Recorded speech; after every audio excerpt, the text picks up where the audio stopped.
If I reminded you that you are perfect, would you argue me down or step into your perfection? Welcome to Perfect Mode, where there are no excuses, no expectations, and we explore the world without limitations. I'm Jay Clay, rapper, the spiritual teacher, with my co-host Troy Washington, your friendly neighborhood realtor. Let's be real, so let's be perfect. Everything, anything, plenty perfect. Everything, anything, plenty perfect mode. Everything, anything, plenty perfect mode.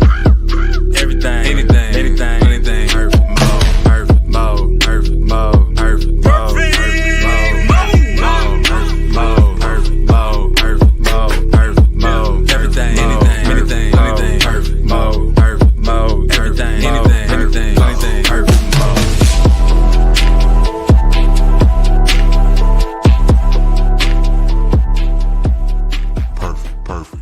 Perfect.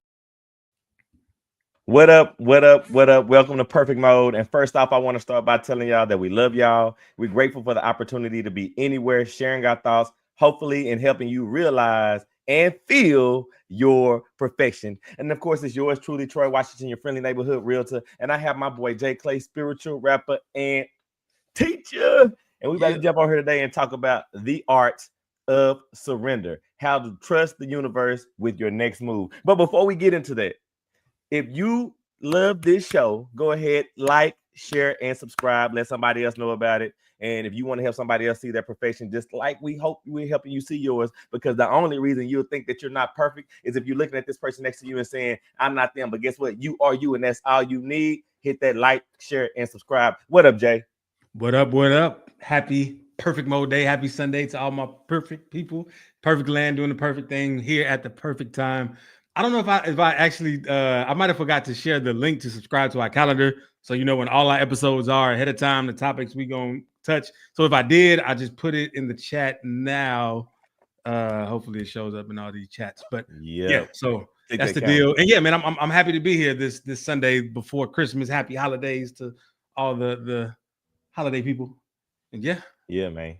So the art of surrender, how to trust the universe with your next move. And the funniest thing, bro, is number one, just kind of open up about me. I feel like this is something that I revisit every single day. Literally, I'm always trying to surrender something every single day. So much so that before I even looked at the topic, I said, okay, before my show today, I'm gonna go ahead and get my run in. And then after I finished running, I said, right before the show, probably like at 15 minutes before, I did a 5-minute meditation about letting go. And then I looked up and I saw this topic and I was like, man, talking about being in my head. But straight up, but what's your thoughts on this, man? Yeah, I mean, I wanted something where, like, sometimes we've all have experienced feeling stuck before, like, just like, man, I'm doing the right things, or I don't know what to do next. I'm not even sure what direction I should be going in, and just many things. And then we're trying to control so many parts of our lives, and we don't realize that we are doing ourselves a disservice. And if we have this ally, which is the universe, which is love, which is God, which is all that there is, we have this ally that's allowing us to do whatever we want, in a sense. Like, if we don't want help, then that energy is granting us that we won't have help. If we do want help, then that energy is granting us that we will have help. And to be able to tap into that when we want it, because we all want help. We say we want to be the person that just do everything, have everything figured out. Nah, if we could have that easy button, we would like to take that easy button more often than not. So I kind of wanted to just jump in and talk about that, like and even starting off with, like, to you, what does surrender really mean? Funny.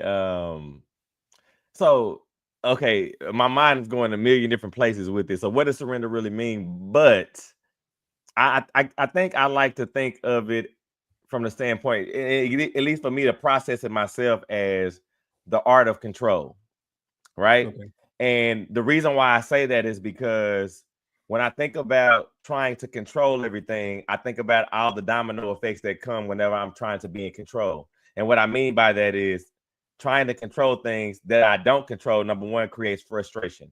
Trying to control things that I can't control also it creates a doubt, because you know that the outcome is not always based off of solely what you have your hands on. And so when I think about the art of control, and I think about all the things that it brings me outside of those two that I just named, I realize that surrendering to them is always it's better for me mentally, emotionally, and physically, in all aspects. So when I think about it, it really just means letting go and realizing that anything outside of this body, I shouldn't be concerned with. But go ahead. Yeah. For me, surrender is, like you said, it is a letting go. It's a giving up of some sorts. Like you're giving up to a higher power. But more often than that, like it's not a bad thing, because once you realize what you're giving up, once you realize what you're surrendering, you're not losing anything. Because the thing is that what you love to do, you don't have to surrender it because you love doing it. You would never surrender it because it's part of who you are. Like you would, if somebody paid you or didn't pay you, you would do those things that you just love doing. So there's no need to surrender that. But when you're doing what those things are that you love, sometimes you add extra things that you don't, because you feel, like you said, you have to control this aspect of it, that aspect of it. And you find yourself in a situation where you're not even enjoying what you do enjoy. And you're like, man, I don't know what to do, man. I can't do it. Do I keep on going this route? Do I surrender and then give up that which I love?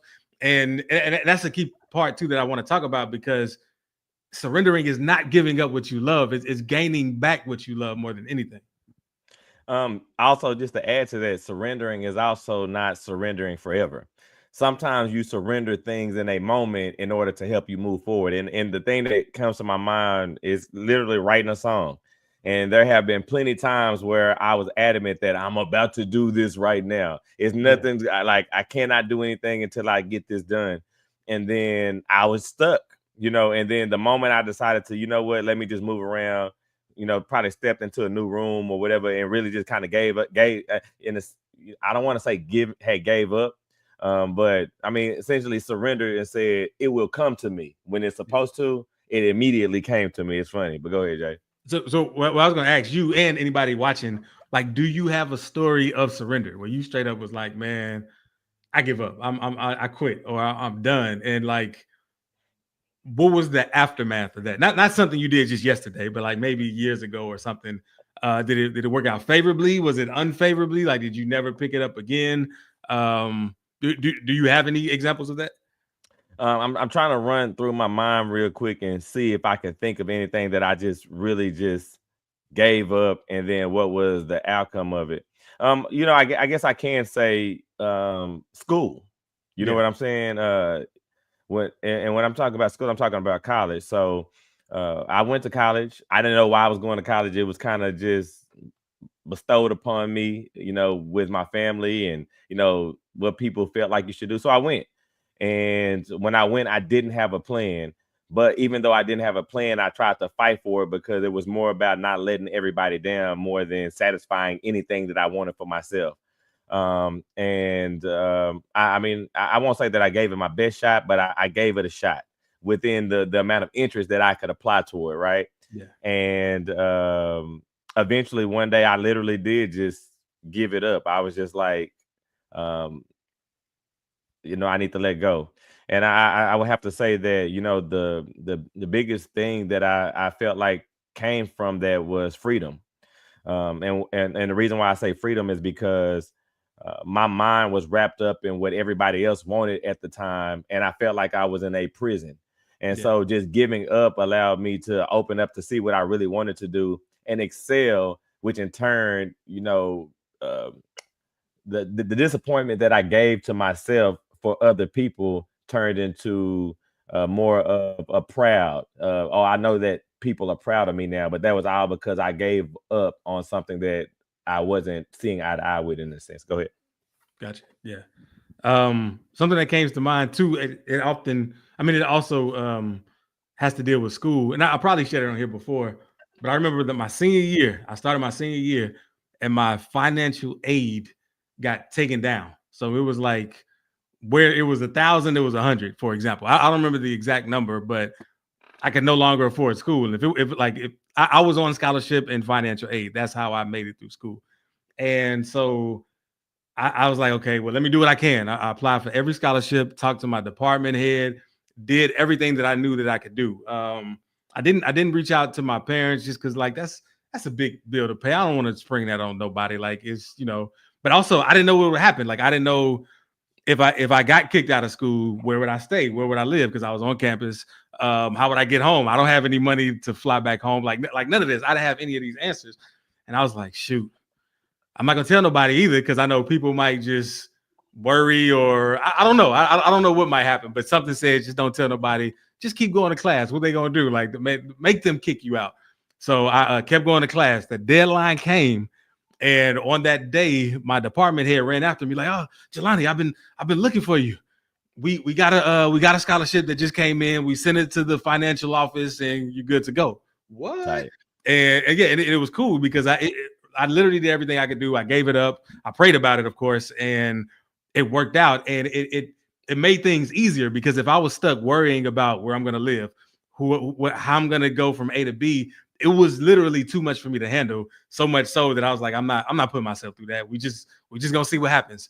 And I've been using that a lot in my life. I haven't always done that, but when I do, it always works out. Always. Yeah, and the other thing I think that comes to my mind is realizing you don't realize what's working for you anyway. Like you're not.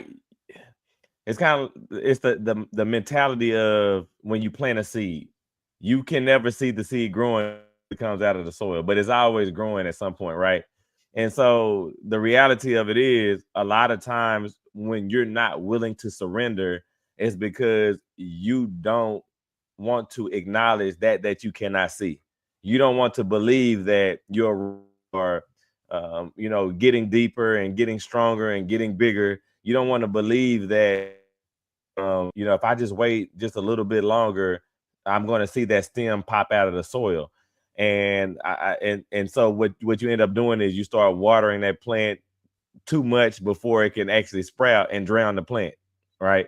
Yeah. And so that's just kind of how I think about that. And again, I really realize that I do this on a consistent basis, and I think this is something that we kind of live with because you have so many different aspects of your life that some things you are really surrendering to. And I would challenge you to look at the things that you're very successful or you're very happy or the things that bring you the most joy or uplifting people in your family and see how much of a hand you have in that, even though it's tied to you. But go ahead, Jay.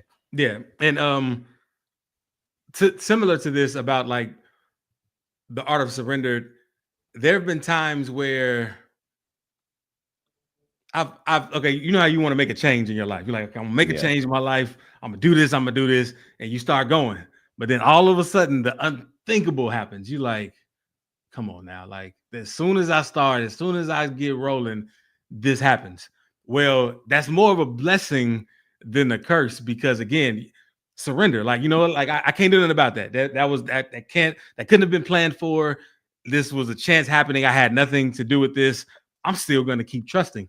And if you do that, it's actually better because one, it happened early in your change and not later when that could have been like really, really devastating, even though it was never really devastating, but it helped you reframe things and realize, like you said, how strong you really are in this moment. And it's like, oh, anything can happen and I can always bounce back. Like just when you really know that for yourself, that no matter anything can happen and you can always bounce back. But not only that, whatever happens for a reason because it's making you stronger. It's getting you to pay attention to something that you weren't paying attention to that actually get you to that goal faster. It's cool to just like, you know what? I'm not gonna judge this situation. I'm just gonna go with it. And I want to read what Brian Garrison said. But shouts out, that's my little cousin. He said, "Trials come as a test of faith and growth." And straight up, man. Again, everything that we go through, you can use as a leap board or something that's sucking you down like quicksand. It's just ultimately your choice. And you know, again, when I think about, you know, the art of surrender, and I guess, you know, just using that as an example, the positive and negative of it, it's just because the word surrender kind of has a negative connotation. It's tied to what you were saying earlier. It makes you feel like you've given up. And again, we try to dissociate ourselves from things. In turn, it makes life hard because we're not willing to either change the definition to make it help us move forward versus, you know, have us stagnated. But go ahead, Jay. Yeah, I want to read what Tipsy Pick said on Instagram. Said I would share mine, but people wouldn't understand. You will be surprised. Like people are at different parts of their journey, and anything can help, anything can share. And like the fact that you're here today, and the fact that everyone that's watching is watching today, is meant to be shared on some level. So I mean, but you know, if you feel open to sharing it, we'll read it to everyone that's watching. And shout out to Tipsy Pick as well. And I want to add on to that by saying that's also a part of the art of surrender. So, you know, use what you're holding, what you have. You never know where it can go and who it can help. But the thing is, being in control of a narrative that's not to be controlled is the things that stagnate us in life. You know what I'm saying? Yeah. And again, I get it, you know, because I have those same thoughts too. Somebody's going to think I'm crazy for feeling the way that I feel. But the moment that I allow myself to let go and just express myself, then I make those connections, those, you know, those bonds that last for forever, because that person felt the exact same as me. You know what I'm saying?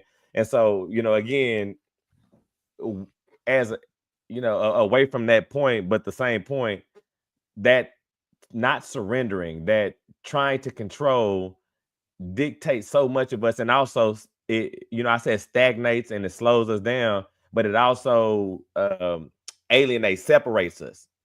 Because you don't realize that we are all a big piece of the puzzle together.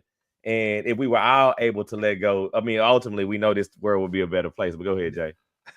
Yeah, no, I agree. And I want to pivot for a sec, like still, and for the art of surrender, but I want to talk about why control is an illusion. Because again, like that's one of the main reasons we don't surrender, is because we want to be in control of everything. We want to say that, okay, this has to happen this way. This is the only way that this miracle can happen.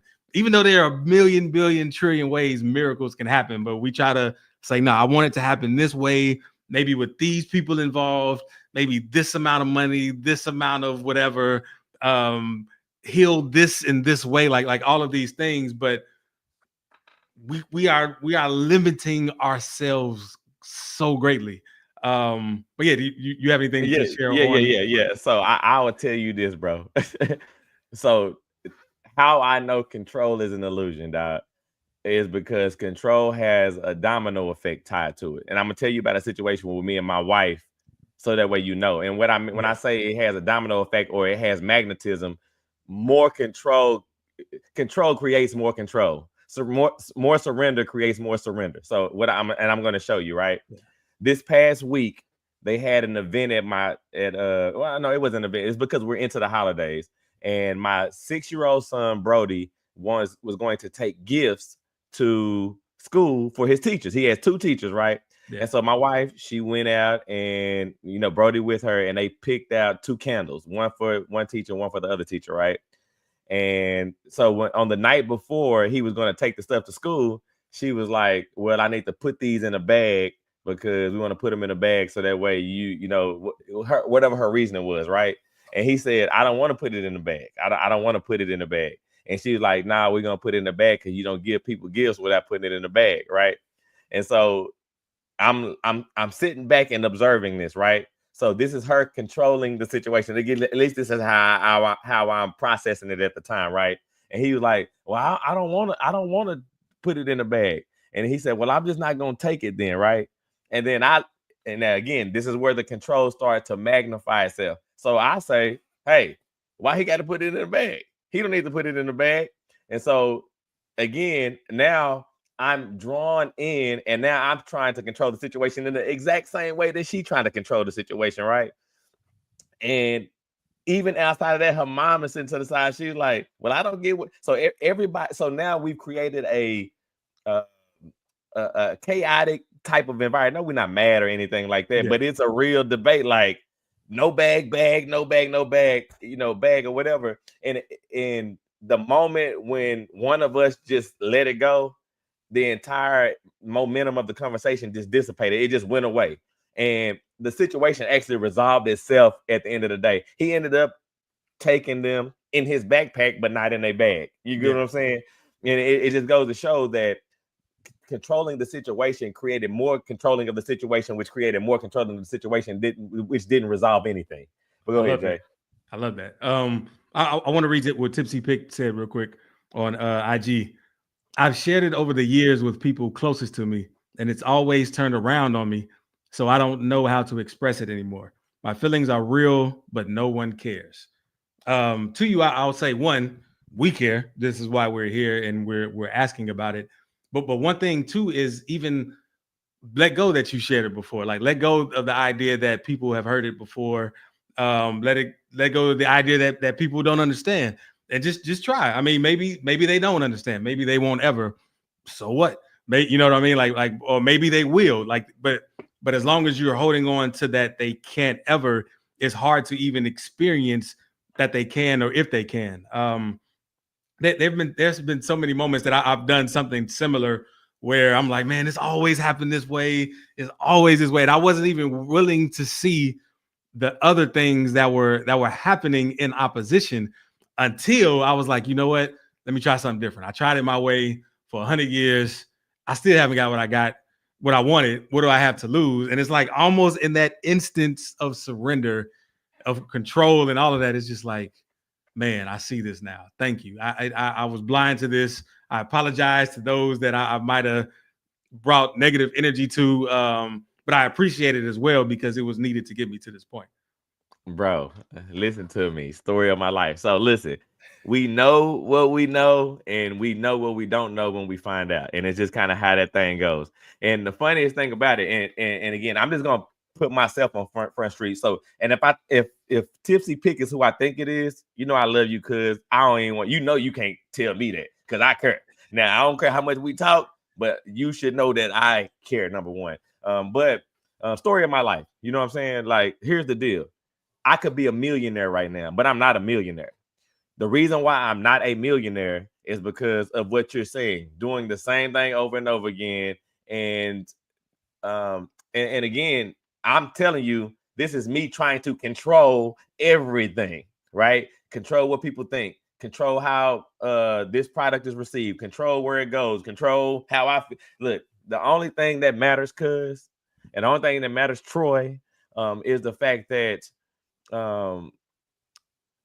it doesn't matter what anybody thinks about anything that I'm doing. It doesn't matter how anybody feels about anything that I'm doing.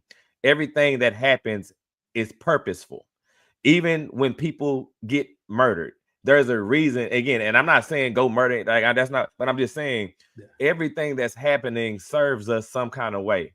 Everything that you've gone through serves you some kind of way. Holding it in. And I'm not talking about tell us. I'm talking about from even being able to being the air for yourself to hear, because that's the only thing that matters. That's the only thing that matters. Holding it in, preventing it from being in the air for you to hear, as if it's not important, is for you. You got to understand that it is important. Everything that you've experienced, everything that you've gone through is the reason why I could even be talking to you right now. And I am happy to be talking to you. And I want to shout out to Brian as well. Again, he said, every message isn't for everyone. Some people are open to receive it. That's who your focus should be on. And again, just to kind of piggyback on that, your focus should be only on you. And again, I didn't say anything to tell you to tell us here, but I want you to understand that the ultimate power is surrendering to yourself, right? Like, go ahead, Jay. Oh, no, I thought you were done. Go ahead. Okay. Again, just surrendering to yourself. Everything in front of us is hurdles that we've created. My hurdle to my million, it's literally stuff that I've placed in front of me. And I am resistant to letting go, which is the reason why I sit in front of you today, telling what I tell, revealing that I'm learning and understanding how to get over my own humps. But go ahead, Jay. Yeah, and I love that, and I want to add an alternative viewpoint to Brian. Brian, if you're open to it, about that every message isn't for everyone. So it's kind of the like the control surrender thing, like in understanding your relationship to the all, to the greater higher power. Once it was brought to my attention that everything that's in front of you is here for you right now, it takes on a different dynamic. So it's like, even if you pick up on a message that might not have been intended for you, if you heard it, it was for you. If you see something, it's for you. Even on social media, like if you take the time to be on social media, to open yourself up to all of these unique ideas that people bring through when you're scrolling, it's meant for you to hear it. Even if it's meant for you to say, oh, let me get off social media, I don't need to be hearing this right now. Like, even that's part of that message. And once you accept that that's how the universe is communicating with you, and that's how God can be communicating with you, it changes everything. It makes it easier to navigate, because you're like, why is this happening to me? Like, oh, there must be a lesson here for me. And when you take that moment of pause, that moment of surrender, you'll instantly see it and be like, gotcha. So check this out, man. When I was, and this is just kind of piggyback for my little cousin Bryant, stuff that you don't know about me, well, you do know about me, but just kind of some of the story behind it. So when I was probably 14, I still remember I was like 14 or 15 when my grandmother died. That's who I lived with. And when I moved, when she passed away, I moved in with my uncle. My uncle, I'm just gonna call him Kendrick, right? I moved in with my uncle Kendrick, and Kendrick, we were just riding around one day, and he told me, he was like, man, so he told me, he's like, hey, Troy, man, my money getting low. I might have to sell some dope. And I was looking at him. I was like, Kendrick, you crazy? In my mind, I don't believe you. It's not crazy. Now, again, this is going back to the every message is not for everybody, right? The reality of it is, I'm 14. I'm impressionable, meaning I can be swayed. I can be convinced to do anything. And then I can be in reverence of the people that are telling me things. But ultimately, I think what's important in that moment was, number one, when I realized that he was telling the truth, I had a choice, right? I had a choice to make, whether I was going to feel like I was going to be in control, because what he was giving me at the moment was, hey, right now we don't have money. Here's a way we can control the situation. Or I could surrender and just trust that I would end up right here in front of you today. Now, shouts out to my uncle Kendrick. When I tell you, I revere him still to this day. Love this dude. Like, he did everything for me. And again, the messaging from that point, when it got real, was all messaging that you would think is not for me, because again, I could follow in a pathway.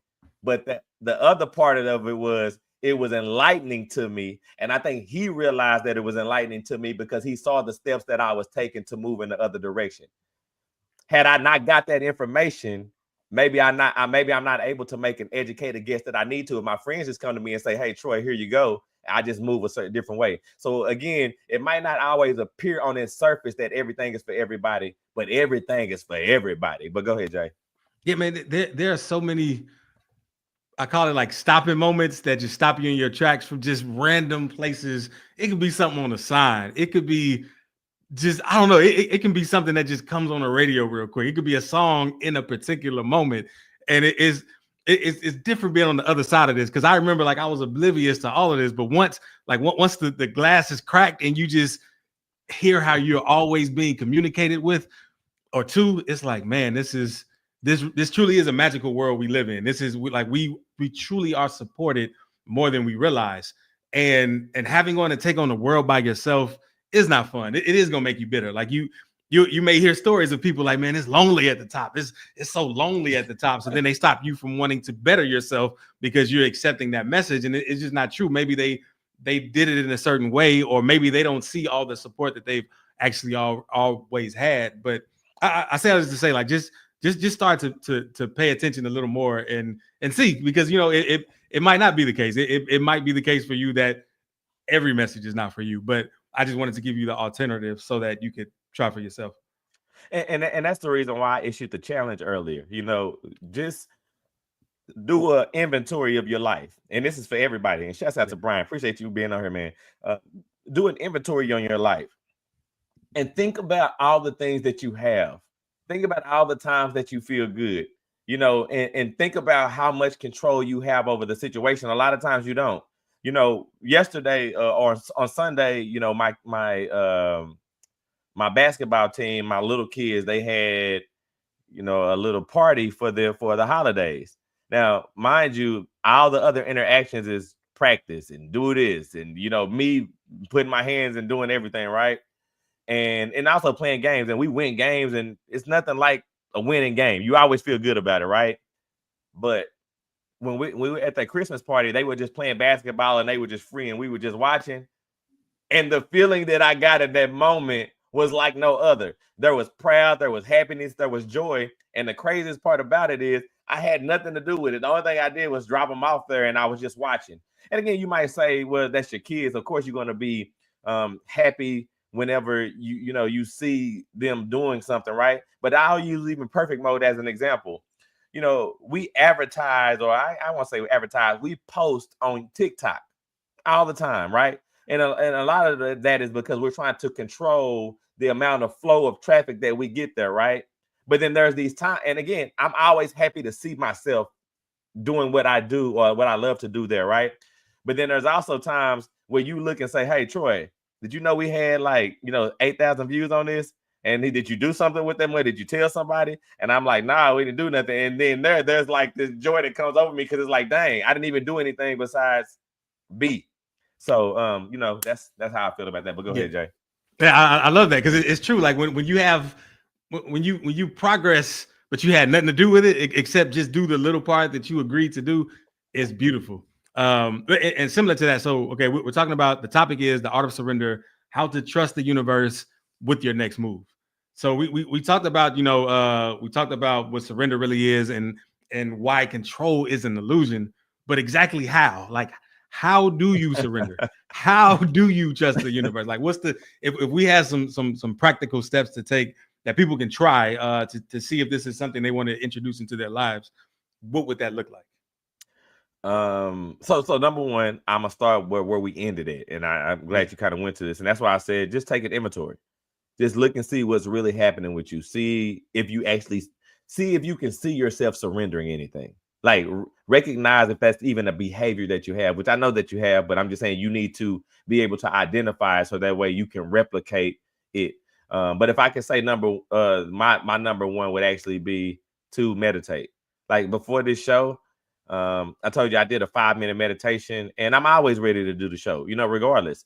But I did the 5-minute meditation and I came out of it so free and it felt so good. And I was ready before, but I felt like I was even more ready because I let go of trying to be ready. So I would definitely say meditate. And to what you said to your first point about take inventory, I'm with you there, because it's almost like, what do I want to do? Like straight up, or what do I want? Not even want to do, just what do I want? And a lot of times when we look at our lives and we look at what we want, it's not the same thing. And if we look at what we're doing and what we want to do, it's not the same thing, because we've added all of these things to try to control what it is we want to do, instead of just doing what we want to do. Like, what would happen if we really just did what we wanted to do? And that one, man, that has been a struggle, because I will go into moments where I would just do what I want to do, and it's great. It's like the greatest thing ever. And then something happened. It's like, oh man, now I got to do what I don't want to do to try to make up for this. But I'm getting caught in that cycle. And the sooner that I let go of the control, it brings me right back to that joy. It brings me right back to that peace. And I can honestly say that I've been aligning my life this year toward what I want, like what I truly want. And seeing if what I want is really what I want, because sometimes we see somebody have something, we're like, "Ooh, I want that," but then you get it and you're like, nah, I don't really want that. So yeah, taking that inventory, checking in with yourself, and knowing what it is you want.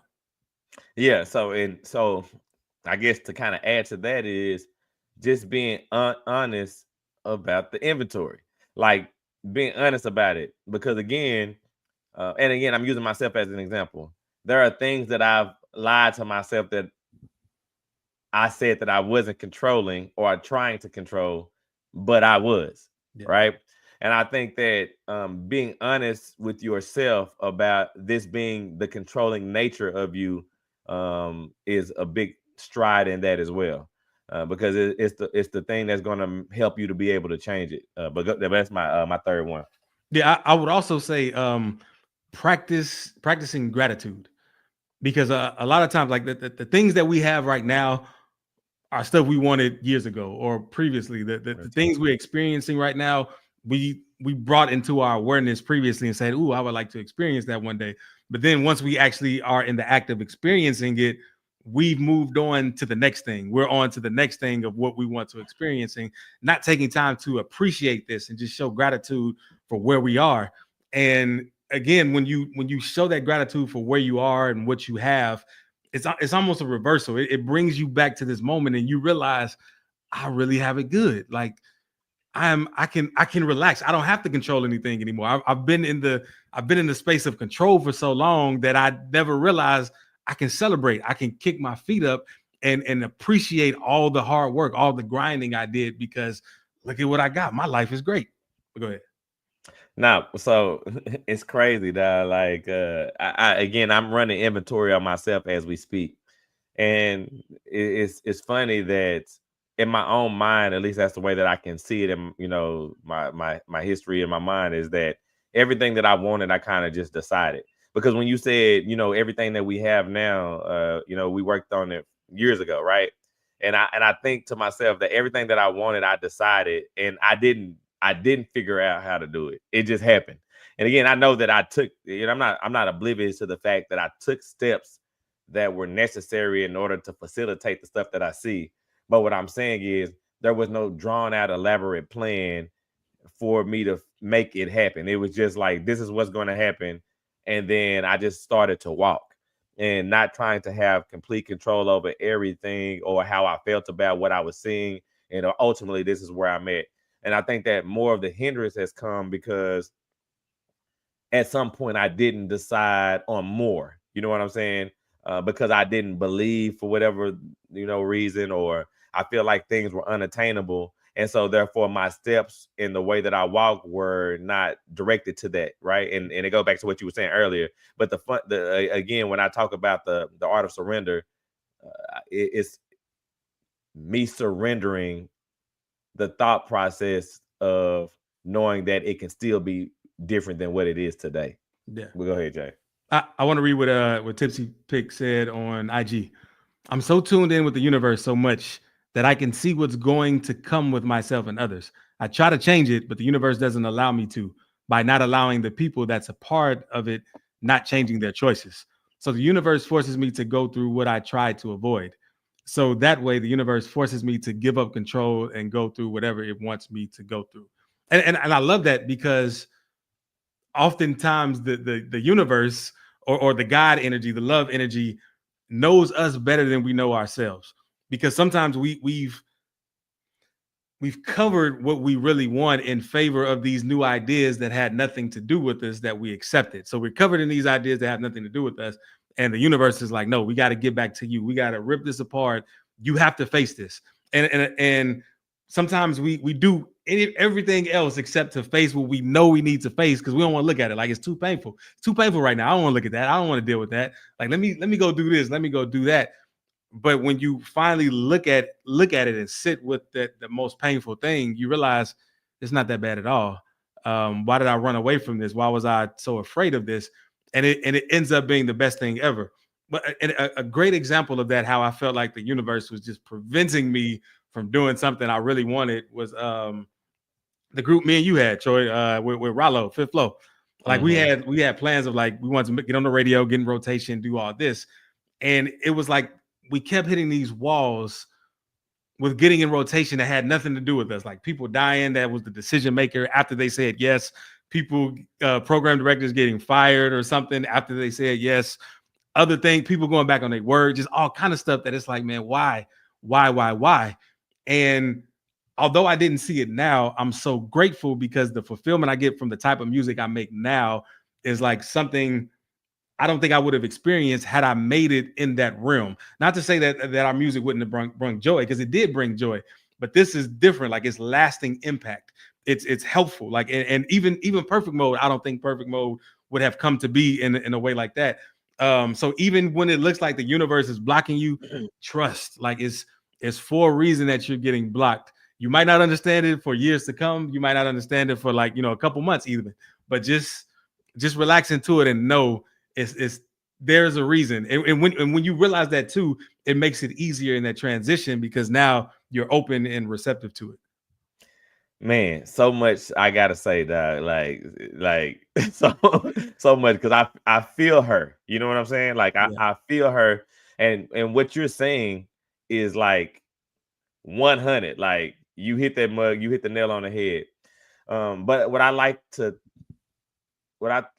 think about, the way that I think about it is the loop.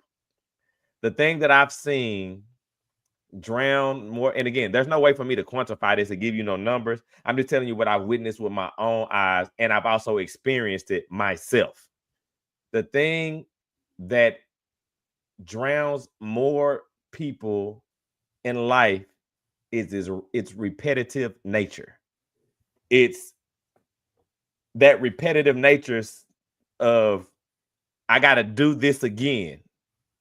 And the thought of all the things that I could do, I've already X'd out half of them because they're not realistic, or the people that I'm around, they're the people that I have to stay around because that's all I have, or this job that I'm working, I got to stay there because I don't, it's just all the repetitive nature of life drowns people. And when I say I felt it too, it's part of the reason why people go through a midlife crisis, because it's like another day.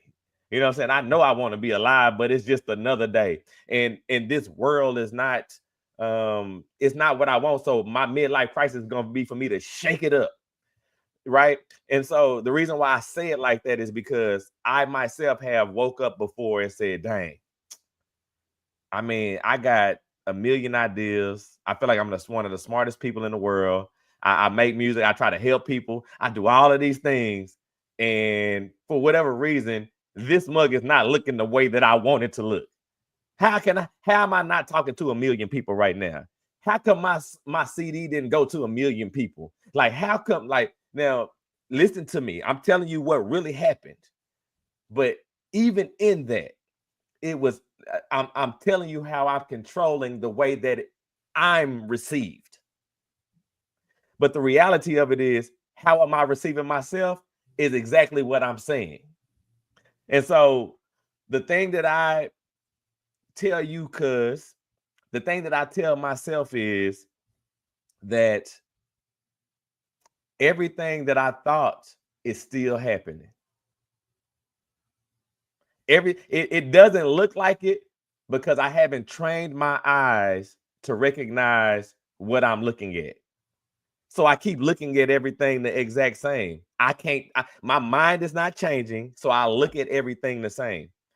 And, I would, if I could give any advice for you, again, the same stuff that I said to myself, because I woke up like that many days. Look a different direction. Because right now, you're looking at some things that are going to be in your life. I was looking at things that are going to be a part of my life. But when I looked over to the other side, I didn't get rid of it, but I magnified something else that was there too. But I minimized it for the whole time that, I was hyper focused on the other. But go ahead, Jay. Yeah. So, but before I respond to what you said, because it's some good stuff I want to respond to, you kind of stepped into the next section that we're going to get into, is just common challenges and how to overcome them, because you were talking about the repetitive nature. And so one thing in that, when you were asking questions like, why is this happening to me? Why does this keep happening? Why is this? when you do that, like I've done it before, we've all done it. We're not even looking for the answer, but the answer is always there. Why is this happening to me? If you just pause after that question and just go within, you're gonna hear the answer. It is gonna be so clear, and you're like, shoot.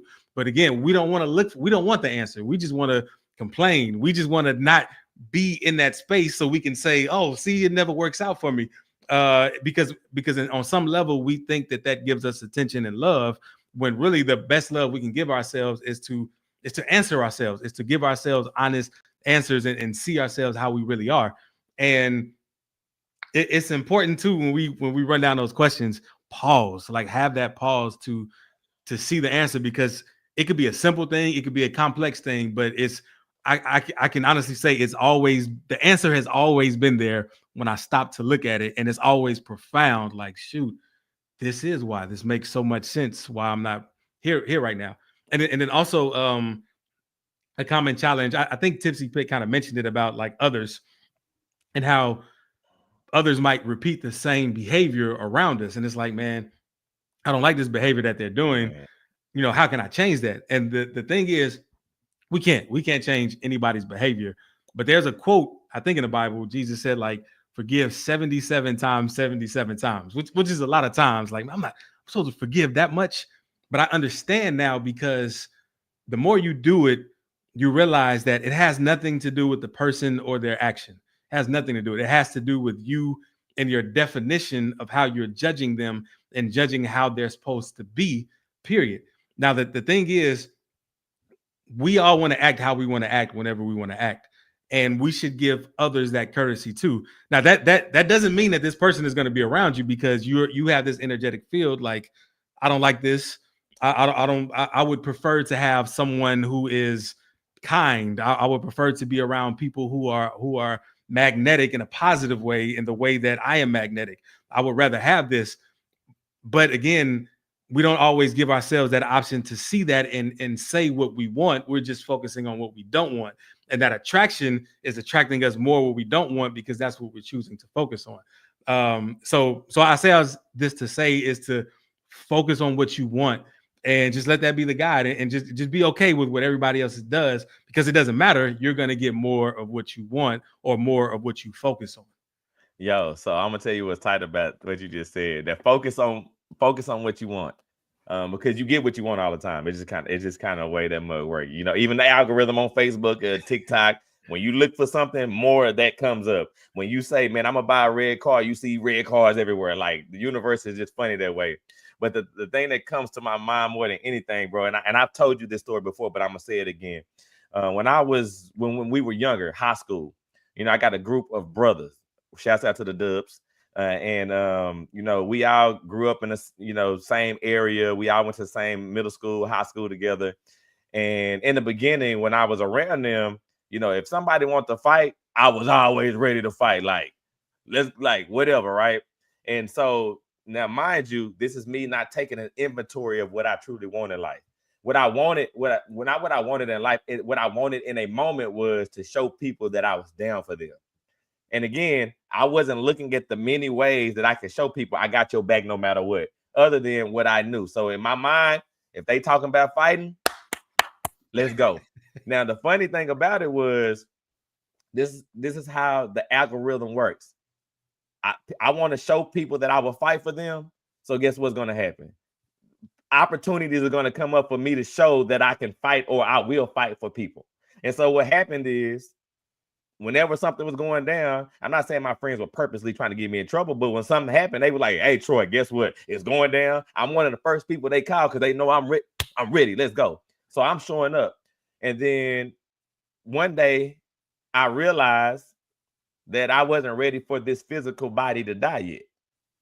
Right? Now, mind you, the route that I'm going, now again, your physical body can die anytime. Don't get it twisted, right? But the way that I was going, I was making a pathway for that mug to come sooner. Not only that, I was creating a world with me and my brothers on how I'm going to put, because they could change at any time, but they'll put me in a place that say, okay, well, this is what Troy is for. And again, I can't fault them because I'm creating the world that I want to be in. So eventually one day I said, you know what? I don't want this physical body to die because of that, right? And then eventually I stopped getting those calls. And I started getting other calls from the same friends because, again, I don't know what their world contains, right? But they'll move me to whatever box I fit in. And again, for myself, now I'm in a world that I would rather be in. And again, that's all based off control. I didn't lose or gain anything besides the fact that the world kind of manipulated itself to fit what I was trying to do. But go ahead, Jay. Yeah. Yeah. I love that you said that because, again, like we have certain people like, well, why they only call me with this all the time? It's because that's what we allowed in a sense. And this is not to say to shun them or do away with them, but to really look at yourself again. Like, man, have I been vocal about this? Like, what have I done that causes this? And I don't want this anymore. So I should just be real with them. Like, man, I appreciate you reaching out. I'm not for that anymore. Like, I'm all about this now, and be real. Like, everybody respects realness, whether they say that or not. They respect it. But go ahead. And I want to give this a tipsy pick. If you're still on, if you're not on, then maybe you catch this later. But one of the biggest things that kind of helped me as well was realizing what people really thought about me. Because when I realized what people really thought about me, I was able to surrender what I thought they were thinking. So I said that to say this, because so that way you can hear it from me. I know I don't see you all the time. I know I don't interact with you all the time. But from what I see, again, I don't know what you think I think about you, but I think that you're a loving mother who cares a lot about her daughters, that does everything she can to put them in a good situation. I think that you're a loving wife that is willing to stick behind your guy through thick and thin. I think that you're somebody that likes to be entertained. You know, as I've seen you at some parties, but I don't think that anything negative about you. And as far as what you're able to accomplish in life with the means that you have, I think that you can do anything that you put your mind to.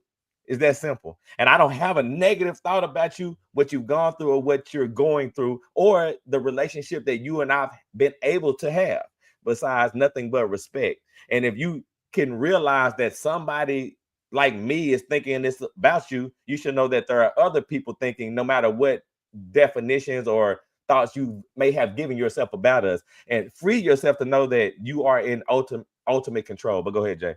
Yeah. I love that. And you reminded me of this. It's to check in with ourselves too, to make sure we're not sending the universe mixed messages of what we want. Like really taking the time to be sure with what we want. Because, you know, sometimes we want stuff in certain situations and in other situations we don't. And if that's the case, if we're different on certain specific things, be vocal about it, be real about it. Like, okay, I want this, but only in this setting, or I want this, or, you know, or ask you, like, show me, help me align more with what I want, because I don't know what I want. And opportunities will come up, but don't shun those opportunities when they come up, because it's a moment of recalibration. It's so easy to dismiss something when you don't want it. But sometimes people hold on to the things they don't want, instead of just saying, no, I don't want this anymore, and be done with it. But they say, no, I can't believe this always happens. Let me tell everybody, let me get on the podcast and tell people what always happens to me and how I hate it so much, and this, and share all my hate with the world. And it's like, nah, just dismiss it and move on to what you love. Yeah. Nah, I 100%. I 100% agree with that, man. So, you know, kind of just since we gonna put a bow on it, you know, and I think that we both were kind of in agreement with, you know, if you really want to master the art of surrender, I think the biggest part is taking the inventory and seeing the things that you, because right now there are things that you are currently surrendering, and you don't even realize you're doing it. You don't even know that that's a part of your life if you're not really looking at it. And then I would challenge you to, you know, try to recognize the things that you're trying to control. And, you know, again, as an example for myself, when I was trying to control some things, the thing that it impacted me the most on was my emotions. It brought things like doubt, fear, you know, unhappiness, you know, all these different things, because I was seeking a result sooner or faster or differently than what I thought I was supposed to get, and not recognizing in those moments that what I got was something that was either a leaping board or a stepping stone or something to help me realize that there's a choice, using my uncle as the example. And so I think that you should just really look at what you're controlling and what you're surrendering and try to slowly balance that out on the other side to see how it impacts you. And it's the same thing. If you want a true test, look at the things that you're surrendering and start to control them and see what happens, so you can see what, you know, where the balance is. But go ahead, Jay. And to your question, Tipsy Pick said, I'm here. So cool. Okay. And so like, okay, we're wrapping it up, getting close to the end. I appreciate everybody that rocked with us so far. And I want to speak about next week's topic because it flows into this very nicely. We're talking about manifesting 101. Stop trying so hard and let good things come. And like, it's a continuation of this. We're going to have a special guest, Betty Gordano, aka Buddha Betty, who is a master manifester. I've seen it firsthand on a regular basis.